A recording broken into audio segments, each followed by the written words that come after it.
Subscribe to my channel by pressing red button and click on the bell icon for notification of latest updates.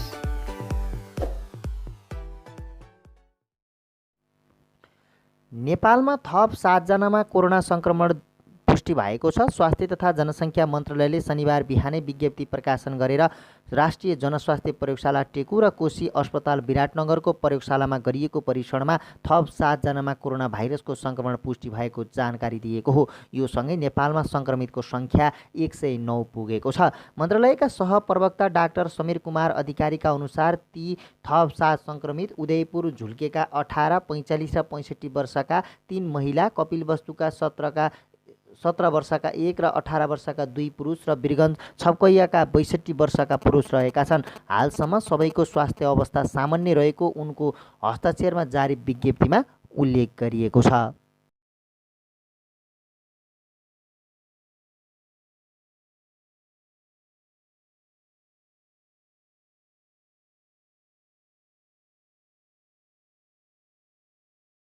Bash र गुन्जी हुँदै लिपुलेकसम्मको सडक मार्ग उद्घाटन गरेको छ। 5 वर्षअघि भूकम्पले नेपाल अस्तव्यस्त भएको बेला भारत र चीनले नेपालसँग सल्लाह नै नगरी लिपुलेक पासबाट व्यापारिक मार्ग बनाउने सहमति गरेकोमा अहिले कोरोना महामारीबीच भारतले सडक मार्गको उद्घाटन गरेको हो। भारतका रक्षा मन्त्री राजनाथ सिंहले दार्चुलापारी भारतीय जिल्ला धारचुला सदरमुकाम पिथौरागढबाट लिपुलेक नाका जोड्ने 80 किलोमिटर सडक शुक्रबार उद्घाटन गरेका छन्। सिंहले भिडियो कन्फरेन्स मार्फत दिल्लीबाट सडक उद्घाटन गरेपछि पिथौरागढबाट गाडीहरू उकालो लागेका थिए। ती गाडी ब्यास गुन्जी हुँदै लिपुलेकतर्फ गएका छन्। ब्यास गुन्जी र लिपुलेक नेपाली भूमि भएको ऐतिहासिक प्रमाण नेपालसँग छ, तर भारतले कब्जा गरेर 58 वर्षदेखि कालापानीमा फौज इन्डो तिब्बतियन बोर्डर पुलिस आरडीटीपी नै राखेको छ। कैलाश मानव सरोवर यात्रा रुटका रूपमा राजमार्ग उद्घाटन गर्न पाउँदा म खुसी छु, भारतका रक्षा मन्त्री सिंहले ट्विटमा भनेका छन्। सुरक्षाकर्मीलाई चीनको सीमासम्म पहुँच कायम भएको र गाउँमा पनि बाटो पुगेको भारतीय रक्षा मन्त्रीको तर्क छ। सडक निर्माण 17 अप्रिलमै सम्पन्न भए पनि उद्घाटन शुक्रबार भएको भारतीय सञ्चार माध्यमहरूले जनाएका छन्। शुक्रबार उद्घाटन भए पनि भारतले सो क्षेत्रमा सडक निर्माण सन् 2008बाटै सुरु गरेको थियो, तर सन् 2015-2072मा भारतीय प्रधानमन्त्री नरेन्द्र मोदीले चीन भ्रमण गर्दा लिपुलेकबाट दुई देशबीच व्यापार गर्ने सम्झौता भएको थियो। लिपुलेक मात्र होइन, योभन्दा पश्चिम लिम्पुवा झोरासम्म नेपाली भूमि हो, यसमा नेपालको दाबी छ भन्ने जान्दा जान्दै पनि दुई नीतिले नेपालको सार्वभौम संवेदनशीलताको वास्तै नगरी सम्झौता गरेका छन्। चीनसँगको समझदारी लगत्तै भारतले गुन्जीमा ट्रेड अफिस स्थापना गरेको यो कार्यालयको सुरक्षार्थ इन्डो तिब्बतियन बोर्डर पुलिसको मिठी चौकी परिचालन भएको छ। जुन 1देखि अक्टोबर 31सम्म लिपुलेक हुँदै भारत र चीनसम्म वर्षेनी व्यापार भइरहेको छ। चीनसँगको सम्झौतापछि भारतले सडक निर्माणलाई द्रुत बनाएको थियो। त्यसो त भारत र चीनबीच भने लिपुलेकबारे यसअघि पनि सहमति भएको थियो। कैलाश मानव सरोवर यात्राका लागि लिपुलेक पासबाट आवत जावत गर्न दिने विषयमा सन् 1954 अप्रिल 19मा भारत र चीनबीच सहमति भएको थियो। धारचुलाबाट ब्यासी पुग्ने 5 दिन लाग्ने गरिएकोमा सडक मार्ग बनिसकेपछि 4 घण्टामा पुग्न सकिन्छ। भारतले हिरक नाम दिएर सडक आयोजना सम्पन्न गरेको हो। आयोजनाका प्रमुख इन्जिनियर विमल गोस्वामीले हिन्दुस्तान टाइम्सलाई भनेका छन्, अब दिल्लीबाट लिपुलेक पास 2 दिनमा पुग्न सकिन्छ। दिल्लीबाट लिपुलेक पासको दूरी 750 किलोमिटर छ। सिक्किमको नाथुल र नेपालको हुम्ला हुँदै कैलाश जाने रुटबाट भन्दा लिपुलेक छिटो र आर्थिक रूपमा तीर्थयात्रीहरूलाई सस्तो पर्छ।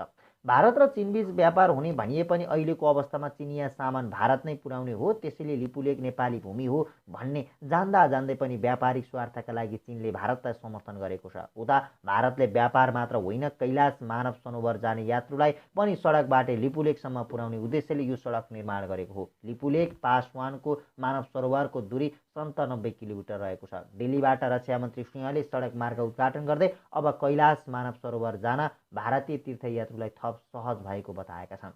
भारत सरकारको बोर्डर रोड अर्गनाइजेसन बीआरओले सडक निर्माण गरेको हो। सडकमा लागि सन् 2018मा केन्द्र सरकारले 4 अर्ब 39 करोड 40 लाख रुपियाँ विनियोजन गरेको थियो। इन्डो चाइना बोर्डर रोड परियोजनालाई भारतको क्याबिनेट कमिटी अन सेक्युरिटीले बजेट दिएको हो। भारतीय पक्षले काली नदीको पारीपट्टि सडक निर्माण भएकाले नेपालले चिन्ता गर्नुपर्ने अवस्था नभएको बताउँदै आएको छ। तर काली नदीको मुहानकै विषयमा ऐतिहासिक तथ्य र भारतीय तर्कमा विरोधाभास रहेको छ। ब्यासको छाङ्ग्रुभन्दा माथि लिम्पुवाधुराबाट निस्किएको नदी काली नदी हो भन्ने ऐतिहासिक प्रमाण छन्। त्यसैले नेपालको सिमानामा लिम्पुवाधुरासम्म हो। स्थानीय भाषामा कुटी याङ्दी काली नदीलाई नै सीमा नदी मान्दा गुन्जी र नाभिक कालीवारी नेपालमा पर्दछन्। नेपाल र भारतबीच सन् 1816मा सुगौली सन्धि भएको थियो। सन्धिको धारा 5 अनुसार नेपालको पश्चिममा काली नदी भारतसँगको सिमाना हो। भारतले पनि सन् 1860सम्म लिम्पुवाधुराबाट निस्किएको नदीलाई नै काली नदी मानेको थियो। तर त्यसको 100 वर्षपछि सन् 1962मा चीनसँगको युद्धका लागि नेपाली भूमि प्रवेश गरेको भारतीय फौज फर्किएन। नेपाली भूमिमाथिको कब्जालाई वैध बनाउन भारतले लिम्पुवाधुराभन्दा पूर्व लिपुलेखबाट बग्ने नदीलाई काली नदी भनेर व्याख्या गर्न थाल्यो। यसरी भारतले लिम्पुवाधुरादेखि लिपुलेखसम्मको 310 वर्ग किलोमिटर भूमि कब्जा गर्यो। यति ठुलो भूभाग 58 वर्षदेखि भारतको नियन्त्रणमा छ। भारतले लिपुलेख भन्दा पनि अझै पूर्व बढेर नेपाली भूमि कालापानीमा बङ्करसहित ब्यारेक स्थापना गरेको छ। अहिले त्यहाँ भारतको इन्डो तिब्बतियन बोर्डर पुलिस आरटिबी को संरचना छ। लिम्पुवाधुराबाट निस्किएको नदी काली नदी मान्ने ऐतिहासिक तथ्यहरू अनुसार गुन्जी र नाभी जस्ता गाउँ नेपाली हुन्। नेपालले ती गाउँमा जनगणना पनि गराएको थियो। भारतीय फौज कालापानीमा आएपछि ती गाउँसँग नेपालको प्रशासनिक सम्बन्ध विच्छेद भएको हो। लिपुखोला नै काली नदी मान्ने हो भने ती गाउँ काली नदीभन्दा पश्चिममा पर्छन्। त्यसैले कालीपारी बाटोभन्दा नेपालले चिन्ता गर्नु नपर्ने भारतीयको भनाइ छ। ती गाउँ हुँदै भारतले अहिले सडक लिपुलेख पुर्याएको छ। दुवै नदी छाङ्ग्रुङमा आएर मिसिन्छन् र त्यो भन्दा तलको नदीभन्दा काली नदीमा भने विवाद छैन। लिम्पुवाधुराबाट निस्किएको काली नदीदेखि लिपुलेखबाट निस्किएको खोलासम्मको भूभाग भारतले कब्जा गरेको छ। सन् 1962मा चीनसँग भएको युद्धदेखि नै भारतले नेपाली भूमि कालापानीमा अर्धसैनिक बलको ब्यारेक राखेको छ। कालापानीमा हाल इन्डो तिब्बतियन बोर्डर पुलिस आरटिबीको ब्यारेक छ, जसले सीमा सुरक्षा र लिपुलेख हुँदै तिब्बतको कैलाश मानव सरोवर जाने भारतीय तीर्थयात्रीको सुरक्षा हेर्छ। भारतले 14 कार्तिकदेखि जम्मू काश्मीर र लद्दाखमा अलग अलग 2 केन्द्र शासित बनाउने निर्णय कार्यान्वयन गरेको थियो। त्यसको 2 दिनपछि 16 कार्तिकमा जारी गरेको नयाँ राजनीतिक नक्सामा सुदूरपश्चिम नेपालको कालापानी पनि भारतको गाभिएको छ। भारतले सो नक्सा सार्वजनिक गरेपछि नेपाली कूटनीतिक नोट पठाउँदै आपत्ति प्रकट गरेको थियो। तर विवाद समाधान गर्न संवाद गरौँ भन्ने नेपालको प्रस्तावलाई वास्तै नगरी भारतले सडक समेत उद्घाटन गरेको छ। अतिक्रमित भूमि कालापानी र सुस्ताको विवाद समाधान गर्न नेपाल र भारतका परराष्ट्र सचिव स्तरीय संयन्त्र पनि बनेको छ। प्रधानमन्त्री केपी शर्मा ओली भारत जाँदा र भारतका प्रधानमन्त्री नरेन्द्र मोदी नेपाल आउँदा यो विषयमा छलफल गर्न परराष्ट्र सचिवलाई जिम्मा परराष्ट्र सचिव स्तरीय संयन्त्र छलफल गर्न निर्देशन दिएको थियो। तर आजसम्म यो विषयमा परराष्ट्र सचिवहरूबीच छलफल भएको छैन। भारतले अतिक्रमण नेपाली भूमि एकतर्फी सडक उद्घाटन गरेकोमा नेपाल असन्तुष्ट बनेको छ। यो विषयमा विस्तृत विवरण यथाशीघ्र पठाउन परराष्ट्र मन्त्रालयले दिल्ली स्थित दूतावासलाई शुक्रबार निर्देशन दिएको छ। दूतावासबाट विवरण आएपछि धारणा सार्वजनिक गर्ने सरकारको तयारी छ। दिल्ली स्थित नेपाली राजदूत निलाम्बर आचार्यले यस सम्बन्धमा प्रतिक्रिया दिन अस्वीकार गरे भने परराष्ट्रका अधिकारीले दिल्लीबाट विवरण नआउन्जेल नबोल्ने बताएका छन्। नेपालको कालापानी समेटेर भारतले नयाँ नक्सा सार्वजनिक गरेपछि राजनीतिक टीका टिप्पणीको दोहोरी चले पनि सिमानाका विषयमा कूटनीतिक संवाद भएको छैन। 20 कार्तिकमा परराष्ट्र मन्त्रालयले विज्ञप्ति मार्फत नेपालको कालीपानीलाई भारतीय नक्सामा राख्ने निर्णय मान्य नभएको भन्दै विज्ञप्ति जारी गरेको थियो। 21 कार्तिकमा भारतीय विदेश मन्त्रालयका प्रवक्ता रसिब कुमारले नयाँ नक्सामा भारतको सम्प्रभु देश दर्शाएको तर नेपालतर्फ नक्सा परिवर्तन नभएको प्रतिक्रिया दिएका थिए। प्रधानमन्त्री ओलीले 23 कार्तिकमा सर्वदलीय बैठक आयोजना गरेर सबै पक्षको सुझाव लिए। सबै दलका नेता पूर्व प्रधानमन्त्री र विज्ञले कालापानीबारे भारतसँग कूटनीतिक वार्ता गर्न सुझाव दिएका थिए। सर्वपक्षीय छलफलको निष्कर्ष र परराष्ट्र मन्त्रालयको आधिकारिक वक्तव्यका आधारमा 25 कार्तिकमा भारतका लागि नेपाली राजदूत निलाम्बर आचार्यले दिल्ली स्थित साउथ ब्लकमा विदेश सचिव विजय केशव गोखलेलाई भेटेर वार्ताका लागि नेपालको चासो प्रस्तुत गरे। प्रधानमन्त्री ओलीले 1 मङ्सिरमा युवा सङ्घको कार्यक्रममा कालापानीबाट फौज फिर्ता गर्न भारतलाई आग्रह गरे। ओलीको जवाफमा भारतको उत्तराखण्डमा मुख्यमन्त्री त्रिवेन्द्र सिंह रावतले 3 मङ्सिरमा कालापानी भारतको भएको जिकिर गरे। सरकारले 5 मङ्सिरमा परराष्ट्र मार्फत कूटनीतिक नोट पठाएर वार्ताका लागि आग्रह गर्यो। 1 महिनाको समय सीमा राखेर पठाएको पत्रको जवाफ नआएपछि परराष्ट्र मन्त्रालयले पुनः चिठी पठायो। भारतले उपयुक्त मितिमा बैठक बस्ने जवाफसहितको पत्र पठायो। त्यो उपयुक्त समय अहिलेसम्म आएको छैन। नापी विभागका एक पूर्व महानिर्देशकका अनुसार विक्रमसम्म 2019मा नेपाल र चीनबीच सीमाङ्कन हुँदा उत्तरतिरको नक्सा लिपुलेखसम्म मात्रै निश्चित गरिएको थियो। सुगौली सन्धिले काली नदी नै सीमा नदी बनेकाले सीमाङ्कन गर्न गएको टोली लिम्पुवाधुरासम्म पुग्नुपर्नेमा लिपुलेखबाट किन फर्कियो भन्ने रहस्यकै विषय छ। अहिलेको हाम्रो नक्सामा लिम्पुवाधुरा छैन, लिपुलेखसम्म मात्रै छ। ती पूर्व महानिर्देशकले भने चीनसँग सीमाङ्कन गर्दा किन लिपुलेखलाई अन्तिम बिन्दु मानेर नक्सा बनाइयो, यो आफैमा खोज्नुपर्ने विषय छ। स्मरणीय छ त्यो बेला बीपी कोइराला नेतृत्वको जननिर्वाचित सरकारलाई बालत हटाएर राजा महेन्द्रले पञ्चायती व्यवस्था सुरु गरेका थिए। यसका लागि उनले छिमेकी भारत र चीनको सहयोग अपेक्षा गरेका थिए।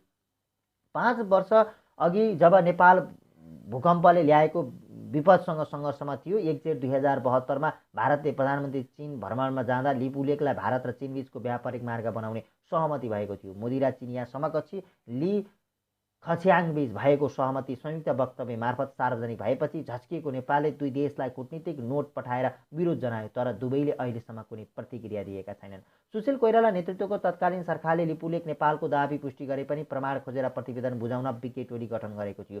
जलस्रोत विज्ञ तथा अख्तियार दुरुपयोग अनुसन्धान आयोगका पूर्व प्रमुख सूर्यनाथ उपाध्याय नेतृत्वको 5 सदस्यीय टोलीले प्रमाणसहितको प्रतिवेदन पनि बुझायो। प्रतिवेदन तयार हुँदा केपी ओली देशको प्रधानमन्त्री र कमल थापा उपप्रधानमन्त्री तथा परराष्ट्र मन्त्री थिए। त्यसपछि पुष्पकमल दाहाल प्रचण्ड, शेरबहादुर देउवा र फेरि केपी शर्मा ओली प्रधानमन्त्री भए पनि प्रतिवेदन भने दराजमै छ।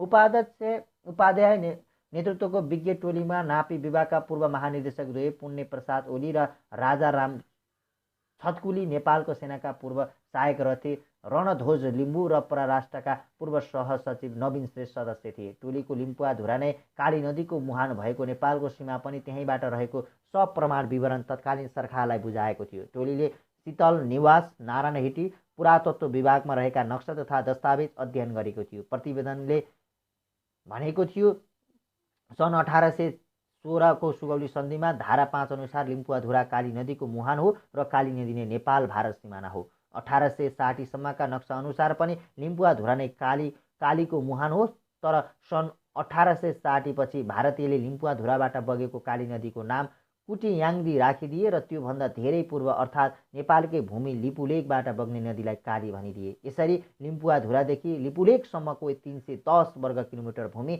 भारतले आफ्नो पक्षमा पार्न खोजे। 1962मा चीनसँग लडाईँपछि भारतले काली पूर्वको भूभाग नेपाली भूमि मिचेर कालीपानीमा बङ्करसहितको सैनिक संरचना बनाएको छ।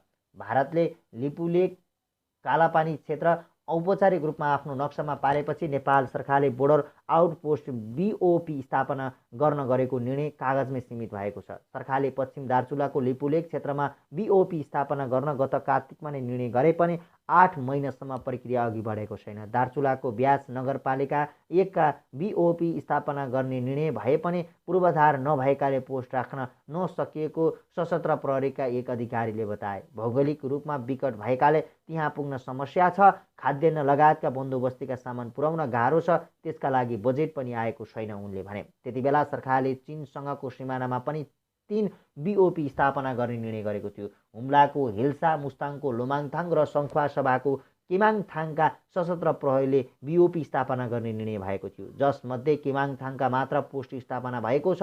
अतिक्रमित क्षेत्रमा पोस्ट स्थापनाको निर्णय थाती रहेको गृह मन्त्रालयले हालै भारतसँगको सीमामा 500 BOP स्थापना गर्ने जनाएको छ। त्यसका लागि सशस्त्र प्रहरीले 9000 थप दरबन्दी माग गरेको छ।